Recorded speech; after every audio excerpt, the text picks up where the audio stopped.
नमस्कार। आज के इस डीप डाइव में हम गोता लगा रहे हैं सत्यार्थ प्रकाश के नवम समुल्लास में। हाँ, वहां उठाए गए कुछ बहुत ही गहरे और बुनियादी सवालों में। बिल्कुल। हमारे हाथ जो सामग्री लगी है वो असल में सवालों की एक लंबी लिस्ट है जो घूमती है विद्या, अविद्या, बंधन और मोक्ष जैसे कह सकते हैं बड़े विषयों के इर्द गिर्द। हाँ, ये बहुत ही महत्वपूर्ण विषय है। विद्या यानी सच्चा ज्ञान, और अविद्या उसका ठीक उल्टा, मतलब भ्रम या अज्ञान। सही। और बंधन, ये जो हम जीवन मरण के चक्कर में फंसे हैं। हाँ। और मोक्ष यानी इससे पूरी तरह आजाद हो जाना, परम स्वतंत्रता। तो इस डाइव का मकसद सिर्फ ये देखना नहीं कि क्या सवाल पूछे गए हैं, नहीं, बिल्कुल नहीं, बल्कि ये समझना है कि इन सवालों के पीछे सोच क्या है, ये हमें किस दिशा में ले जाते हैं। हाँ, उनकी गहराई को समझना। तो चलिए परतें खोलते हैं। शुरुआत होती है कुछ बिल्कुल मौलिक सवालों से, जैसे ये विद्या और अविद्या आखिर हैं क्या, इनमें फर्क क्या है।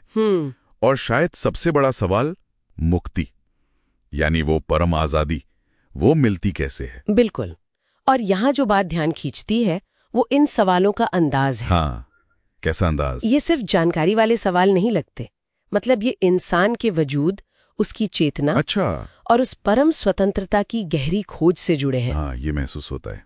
जैसे स्रोत ये भी पूछता है कि जीव यानी आत्मा, क्या वो परब्रह्म का ही एक प्रतिबिंब है, ओहो, या उसका एक अंश। ये तो सीधा हमारे अपने स्वरूप पर सवाल है ना। और परमात्मा से हमारे रिश्ते पर, और ये भी कि दुख से पूरी तरह छूटकर यानी मोक्ष मिलने पर आत्मा आखिर रहती कहाँ है, कहाँ रहती है। हाँ, और यहीं से बात और भी दिलचस्प होती है। कैसे? ये सवाल और भी बारीक और स्पेसिफिक हो जाते हैं। जैसे क्या मोक्ष पाए हुए जीव का कोई स्थूल शरीर, फिजिकल बॉडी, हाँ, होती है, या वो बिना शरीर के होता है। ये बहुत बड़ा सवाल है। और फिर एक कमाल का सवाल है जिसमें आत्मा की 24 तरह की शक्तियों या योग्यताओं की बात है। हाँ, मैंने भी पढ़ा।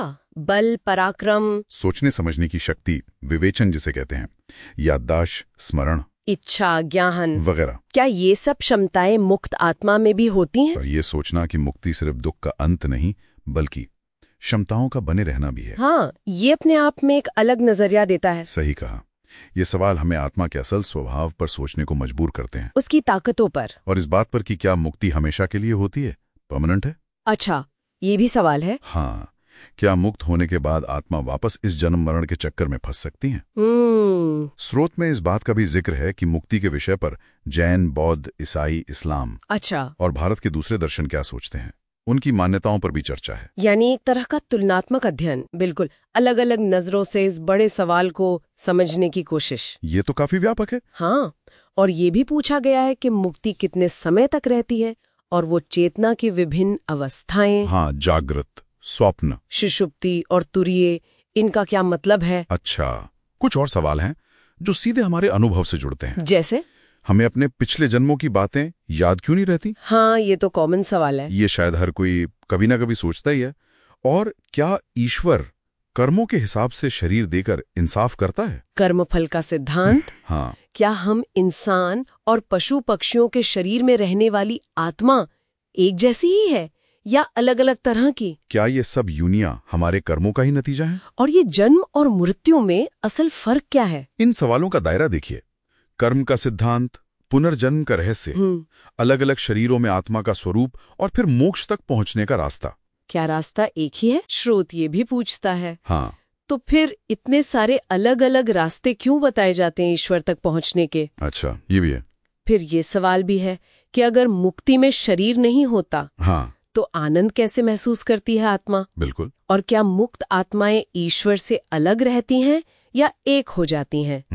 क्या वे दूसरी मुक्त आत्माओं से मिल पाती हैं? बहुत सारे सवाल हैं। और अंत में कुछ और बुनियादी सवाल भी हैं, जैसे प्रकृति के 3 गुण, सत्व, रजस, तमस। हाँ, ये क्या है? ये वो गुण है जिनसे दुनिया की हर चीज और हमारा मन प्रभावित होता है। सत्व यानी अच्छाई, संतुलन। रजस यानी क्रिया, जुनून। और तमस यानी जड़ता, अंधकार। और 3 तरह के दुख कौन से हैं? आध्यात्मिक, जो अपने शरीर या मन से जुड़े हैं। आधि भौतिक, जो दूसरे प्राणियों या चीजों से मिलते हैं। और आधि दैविक, जो प्राकृतिक आपदाओं जैसी शक्तियों से आते हैं। इनसे पार पाना ही तो मोक्ष का एक बड़ा पहलू है। बिल्कुल। तो इन सब सवालों का निचोड़ क्या है? ये डीप डाइव हमें सत्यार्थ प्रकाश के नवम समुल्लास में उठाए गए सवालों की गहराई दिखाता है ना? हाँ बिल्कुल। ये सिर्फ सवाल नहीं बल्कि अस्तित्व, बंधन और परम मुक्ति की पहेली को सुलझाने की एक जबरदस्त कोशिश है।